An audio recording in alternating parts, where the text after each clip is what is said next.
broadcasting live from the Business Radio X studios in Houston, Texas. It's time for Houston Business Radio. Now, here's your host. Hello, Houston. Trisha Stetzel here, bringing you another episode of Houston Business Radio. Today's guest is Chris Carter, a four-time best-selling author, founder of Approyo, MugatuAI, and Charging Bunny, and a global leader in AI and technology innovation. Chris is the go-to for companies looking to scale and strengthen their SAP landscapes, save time and money during migration, and leverage AI to create faster, stronger, more stable organizations. His teams help clients reduce complexity, boost productivity, and prepare for the future where AI and people work side by side. He's here to share his insights on AI, security, and how businesses can harness both technology and human talent to stay ahead. Chris, welcome to the show. Hi, thank you for having me. And please, can you walk with me in every elevator I walk into and pitch? You are, wow, I feel like I'm pretty darn good. I love this. You know what's so much Oh. fun about creating these introductions for people is we don't ourselves often go out and say these things. So I like to give that gift. You're welcome, and I'm happy to share. I'm gonna take that snippet after this is gone, and I'm gonna use that. And it's gonna go in my earpiece. I love that, Chris. Thank you so much for being here with me today. Tell us a little bit more about Chris Carter and all of these businesses that you have. Well, I tend to stay very busy. Been very blessed. I've been married 26 years to an incredible woman who has raised our two daughters. I am a girl dad, and she has given me the fortitude to take the things I love and to try to do things. I learned very quickly when I was young to try. I had one of the first computers, a Commodore VIC-20. I had an old Atari system, not the video game system, even though I had that, and all these systems. And I went off and became a technologist. And I love to try new things. I love to tinker. I love to play. I love to learn. And so I've created a number of companies throughout my career and been very blessed that started writing books and speaking. And I still maintain 3 companies plus a bar restaurant that my wife runs that thank God I have a whiskey wall. Shout out to Garrison Brothers Whiskey of Texas. Love you guys. You're my favorite, but it's fantastic. That's awesome. One, congratulations on having a beautiful relationship with your wife and being a girl dad, because that's important too. I love that. Oh, I love it. If I could talk for hours just about my daughters, I am literally the proudest dad there could be. I've got 2 phenomenal girls who are both in the medical field. One is a nurse, and one on for the oncology wing of Children's Hospital, and the other one is an EMT. And they both care about people so much, and I give that all to my wife because I don't care about any. No, I'm kidding. I doubt that. Just based on what I know about you, you are definitely hanging in there with all the people. And I can tell that it's really important. I So love shout my out to both love of our. your daughters for giving back They in do. the way that they do. Those are both very hard jobs, and thank you to them. So all enough about my girls. Now it's all about me, Trisha. Okay, now let's talk about Chris. Okay, so Chris, instead of starting with the beginning, because we're definitely going to talk about SAP, I want to talk about where we're at right now. And I know, I heard through the grapevine, you just got back from a conference and it happened to be about AI. So can we start there? Let's just dive into that and then we'll back into the rest. 12,000 people attended this conference in Las Vegas, Nevada. Thank God there was air conditioning because it was 115 degrees the whole time I was there. And I'm a pasty white guy from Wisconsin. That doesn't go well. But 12,000 people wanted to know more about AI and how it's helping their businesses and what they can do and where you can go. And so I spoke twice. I'm very fortunate that they asked me to speak twice. And I was talking about some of the activities that we have in my new books and what we can do from businesses on a day-to-day basis, why you should start looking to integrate it, how you can integrate it. No matter if you're a business of one or if you're a business of hundreds of thousands of people, there are some little things that you can literally do day to day. If you're in marketing, if you're in sales, if you're in the technology team, even in the executive offices, the things you can learn about your company alone with AI helping you bind that together. I get it. We're in not even the first inning of AI right now. And people tell me this all the time. And I say, I haven't even walked in the stadium. As a former baseball player, I would sleep in as late as I could, then go to the baseball stadium to get work done and activities 2-3 hours in advance. We're not even to that point in this new growth that we're going to see with AI. Yeah, it's crazy. So, first question. Yes. What would you say to those who are listening today who have still not embraced the idea that this is reality, that AI is Oh, here for us? I'm going to take off the glasses of this and I'm going to point at them right now. You need to start looking at things, even basic things, Grammarly. Let that clean up your emails. Let that clean up the documents that you're writing. Yes. Go to OpenAI, go to ChatGPT, use Gronk, use the tools that are free for you to become a better you.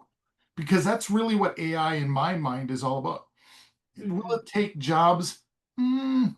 Still to be determined. I think there will be some jobs that will take, and I've actually given a speech. I do a presentation at a lot of universities where the junior developer will no longer be needed Okay. because of AI. Yeah. But what they do need is if you take that junior developer who's about to get out of college and give them the business sense they need, because technologists need to understand the business and they need to communicate with each other. So that's why I say it's going to make you a better person. It's going to make you a better writer. It's going to make you a better salesperson, a better technologist, because now you have that helping you to gather that information from your company or from the World Wide Web and how you're going to market, how you're going to promote. And it's going to help you as that individual or you as that group and that company. And that's where I see such a benefit with it. And that's why I take off the glasses and I point at those individuals watching. Do that now just by adding the Grammarly app to your MacBook or to your whatever computer you're using and watch it clean up and help you just little changes that how you speak and how you promote. It's incredible at how those tools they get you. Yeah. And it's moving so fast. We need to embrace some piece of it so that we can stay relevant in our businesses, right? You mentioned the human component. Yes, I get that some of these tools are going to replace things, but that human connection or that human to human conversation communication is so important. So, can you talk about how still having that human to human connection is important?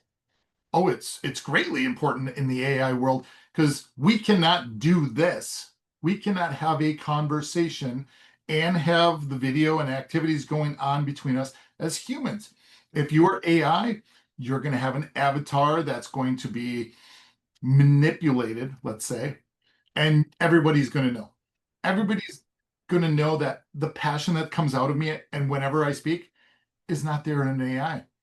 I have a passion for helping people. I have a passion for education when it comes to technologies and AIs and SAPs and cloud, and even with our EV charging business. I have a passion to try to make people and things better. An AI avatar or bot only wants to do what it has to do to make things go forward. It's not going to show you the passion that we feel for it. And you have a passion for the show. That's why we're smiling with each other and we can interact with those smiles and those head nods and we know what we're doing because we have Yeah. a passion. AI doesn't have a passion for those. No, and so for those of you who are listening, don't go in your room and name your chat bot and never talk to a human because that's the wrong direction to go. Yeah, We that was a still need movie. each other. You remember That- that movie by Phoenix? oh my Or gosh, that was yes, such a long time ago, this right? was Talk like about 5 or 6 years foreshadowing. ago. Yes. What a foreshadow. Yeah, it's crazy. Okay, tell us about your books because I know that you've got a handful of those as well. So tell us the titles and how we can find them. Oh, geez, I've got 17 of them. They're all my little babies. They're not my daughters, they're my babies. None of them are more than 150 pages long because what I wanted to do with them, and I actually have some literally right here. So these are 120, 130, 150 pages.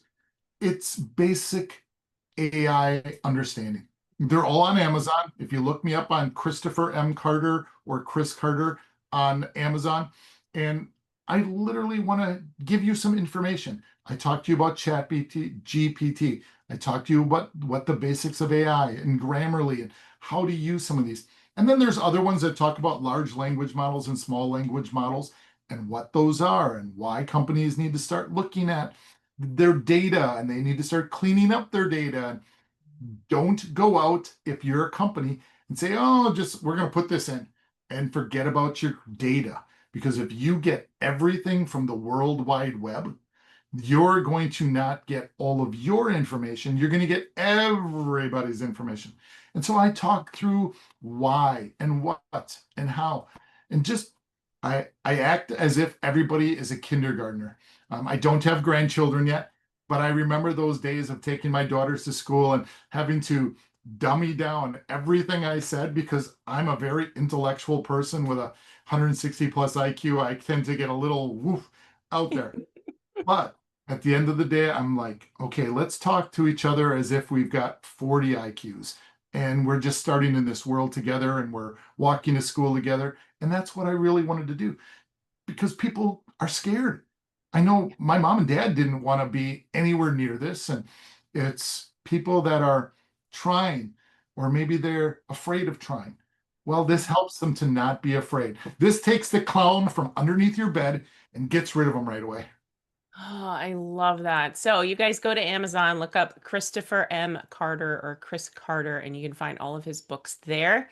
I hope you guys will take the opportunity to do that. So, Chris, how can people connect with you if they're already curious about learning more or want to know more about you and your businesses? Oh, I love connecting. So find me on LinkedIn. Give me a little message that says, "Hey, I heard you on the radio. Come on in, Houston Business Radio." And when I was with Trisha, I wanna follow you. I want to talk with you. I want to have a conversation. I'm good with coffee and I'm good with whiskey. So if you ever want to do one of those with me as well, please. I'm in Or Texas maybe quite. both. I'm just saying, whiskey and No, coffee, there's such a thing. there. I refuse to answer that question on the fact that I have a speaking engagement in Ireland later this year. I Yes. love that. So you started already like prefacing the next part of our conversation, I believe, which is rolling into SAP, and data is so important and using AI. So let's start somewhere. We can start at the beginning. Maybe let's define SAP just in case people are not familiar, and then take a deeper dive. You got it. So SAP is actually a German-based company. It is an ERP solution, so an enterprise resource planning solution.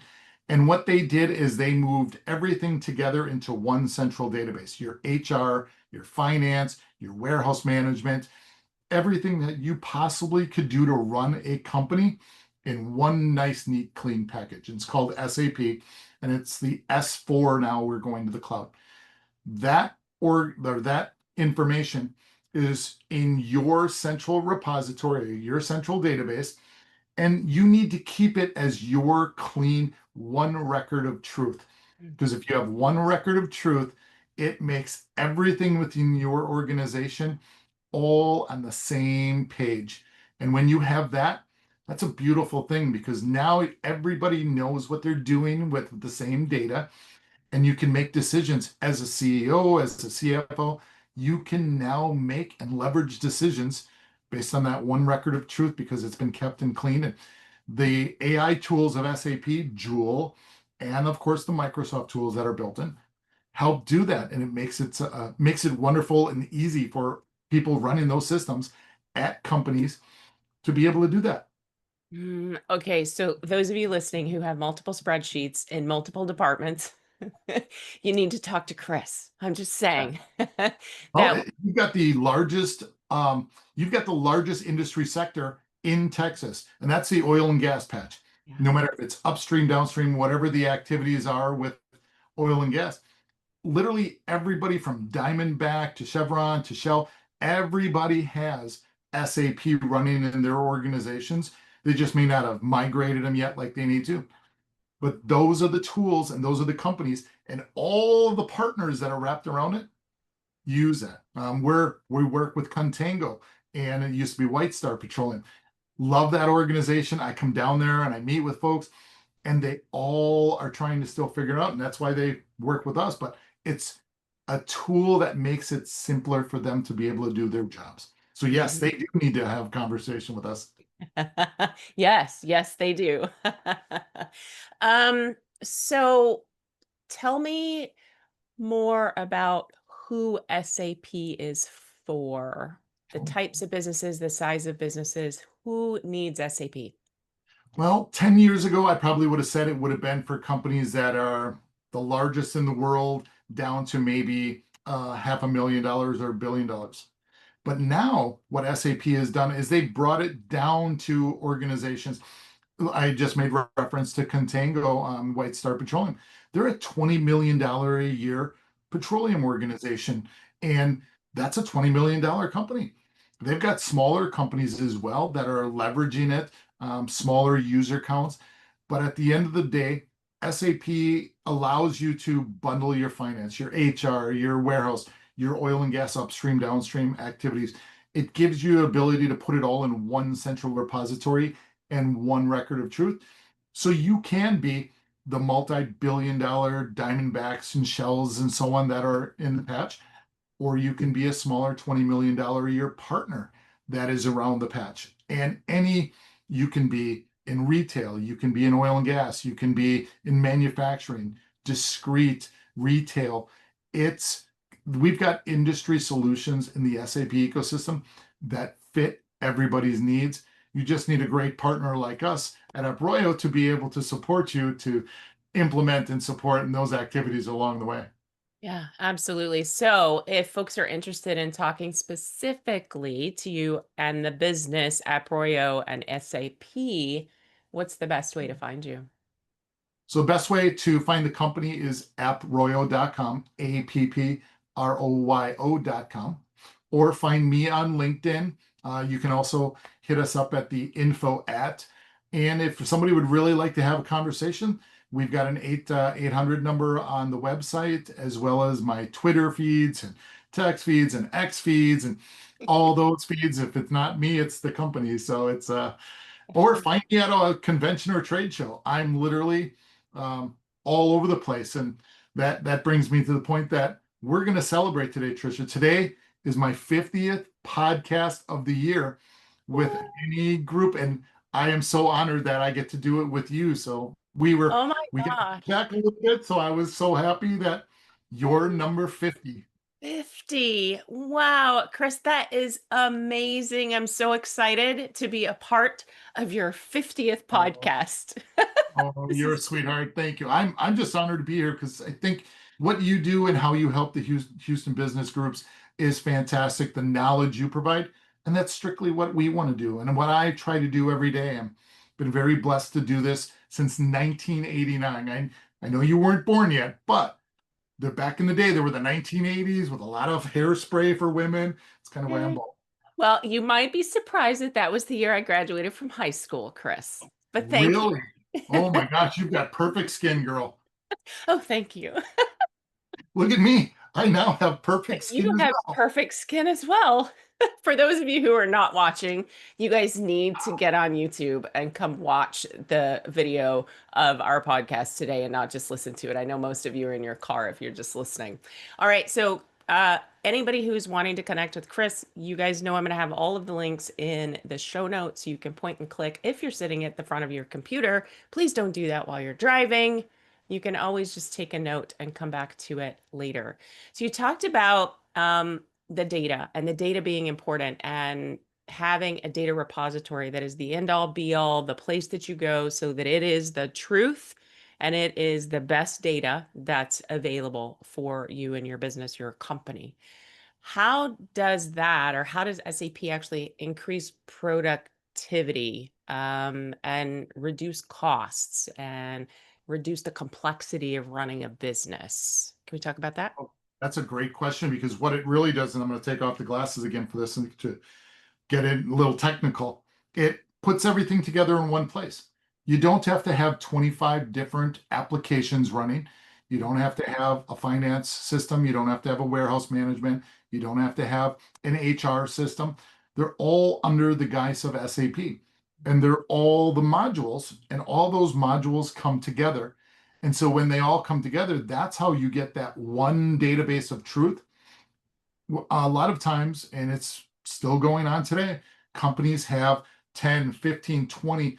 I know companies with even more different disparate systems with all these separate databases, and they can't get the data together to be able to make business decisions that help them guide their company for the future. Trying to do predictive analytics on anything in their company is literally asinine. It's impossible. Yeah. So now you get rid of all those systems, you put together one, and it's easier to use, faster to use, more cost effective for them, and it gives you what you need from a knowledge base for you to be able to have those dashboards to see what's going on in your company. So I hear brains rattling out there in my audience. Oh my gosh, I've been using these same 25 systems for years and the migration scares the heck out of me. So tell me a little bit about the migration process. So it can be scary, and it will be scary. There are templates that we use. SAP has been fantastic over the years in building these templates to match competitor systems or smaller systems. You can use everything from a QuickBooks to Sage to Dynamics, and there's a template to help merge that into SAP. Now, SAP is more expensive, there's more to do, but now that it's a cloud-based environment, it gives these companies the ability to say, look, I don't have to have my hands on the infrastructure and the networking and the security. All those ands are now gone. And you put it into that S4 environment on an Azure environment, and it's pretty much hands off, except you have an organization like us that manages and monitors it, so you don't have to do that activity. It helps you sleep easy at night. I'm literally like the 1980s when we had pagers back then. Instead of you getting that call, our team gets the call, and we're your pager to help you sleep easy at night. And you need somebody like Chris to get and his team to get you through that migration. That's what makes it better, right? And this human connection and having somebody on your side and a team of people who can help you with those things that go bump in the middle of the night, right? Exactly. Let me pull out my hair. You don't want to pull out your hair. Ready for that. Okay. Would it be okay with you if we spent a little bit of time talking about your other businesses? Would that be Sure. okay? Do you want to talk about the whiskey or? So we tackled Approyo, right? We know what that business is, and you have MugatuAI, which, Yes. by the way, we might have to like talk a little bit about where the name came from. But Yes. is it part of Approyo or is it a separate business? What is that business focused on?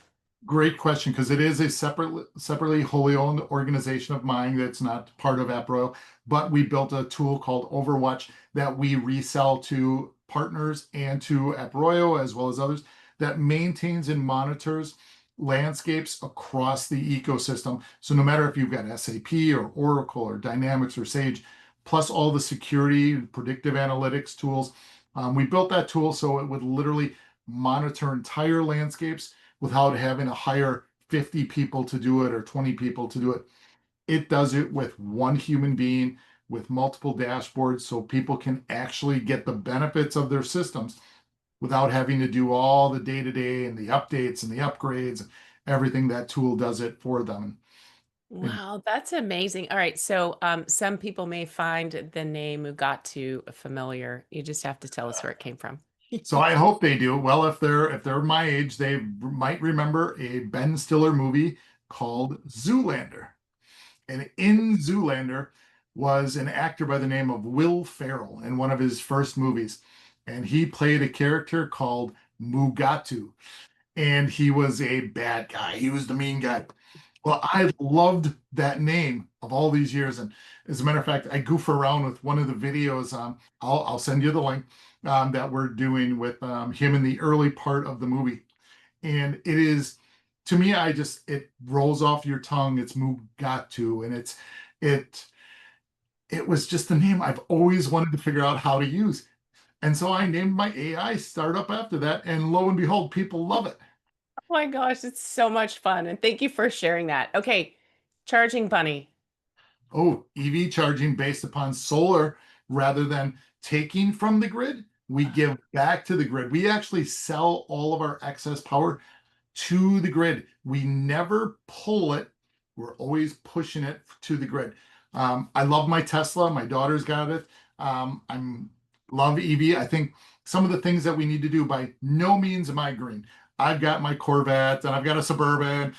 I've got my trucks, but I also think that we should give back. And one of the things I thought about, I was literally driving that car around with my daughter one day, and there weren't many Tesla stations. And I was looking at the Tesla charger and I thought, it's constantly on. Why is that? And I thought, well, what if you had a larger battery backup system?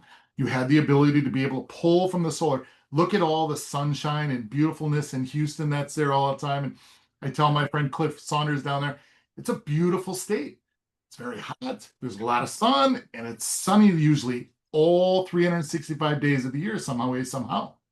What if we could harness that a little bit more, put that into systems that actually store it, and when it's done being stored for the day at 2 o'clock in the morning, you can sell that back to the grid to help the grid better the rest of the world. And so it's a passion project, a little side thing that I've been working with, and we've got a couple of them built up, and it's working. And I love the fact that it's working. I love that. And thank you. What an amazing idea. And I hope there are others out there who embrace that and follow I you. hope there are others that let us put them in their facility because they don't have to pay for anything. Bring Fantastic. everything in, and we just work with the governments to set them back up as a push instead of a pull. Okay, one more. Carter's Pub. I know you made reference to it earlier. Tell us Yeah. where it is. Oh, so it's in New Lisbon, Wisconsin. It's about 15 minutes from the Wisconsin Dells, which is the world's largest city of water parks in the United States. And what we do is, I was fortunate enough to have a wife that said, you go pick out all the whiskeys. So the first set of whiskeys came from Texas, which is Garrison Brothers Whiskeys.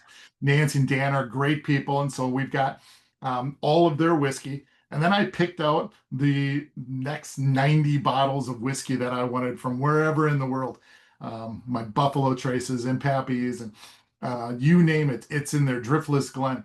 And it's great food. It's great fun. We have bands every weekend. My wife runs that day to day, and it was another passion project for us. We unfortunately, the owner passed away, and it sat empty, and there weren't enough restaurants in this area, especially with quality, good products like ahi tuna tacos and rolls that actually had real hummus, real homemade hummus. So we're very much an organically, we take them from our local growers, we figure out what we're going to make, and we have that as our menu.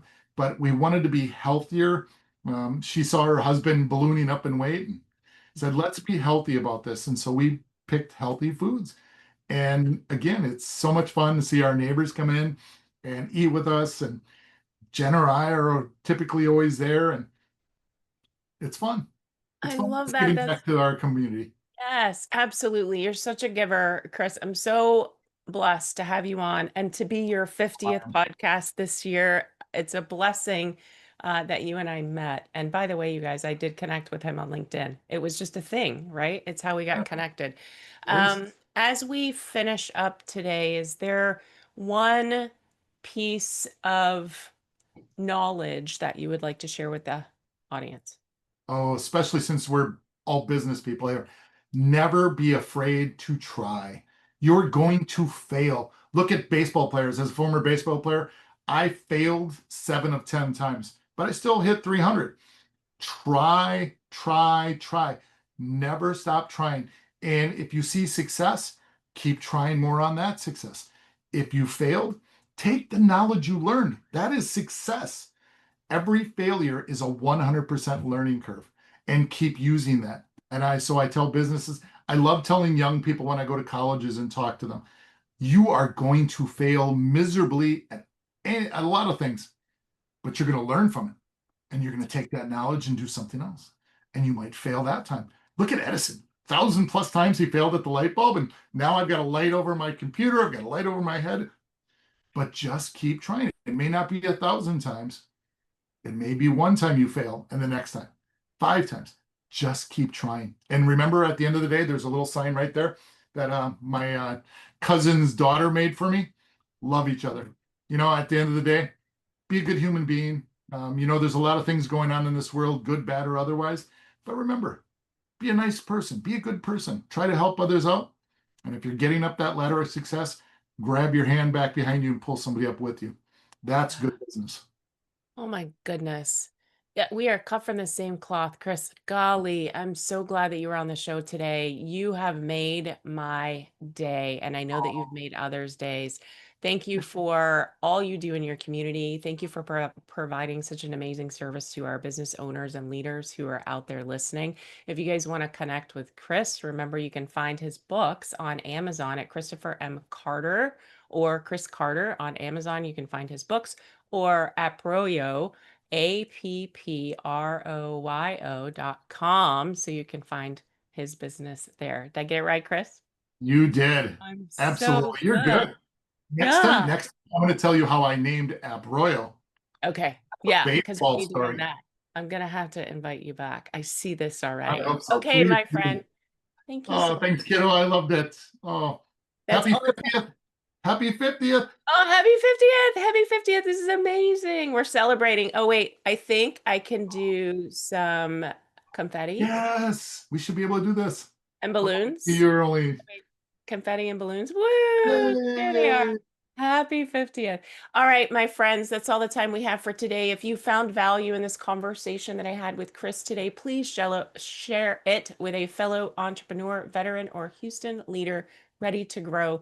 Be sure to follow, rate, and review the show. It helps us reach more bold business minds just like yours. Your business, your leadership, and your legacy are built one intentional step at a time. So stay inspired, stay focused, and keep building the business and the life you deserve.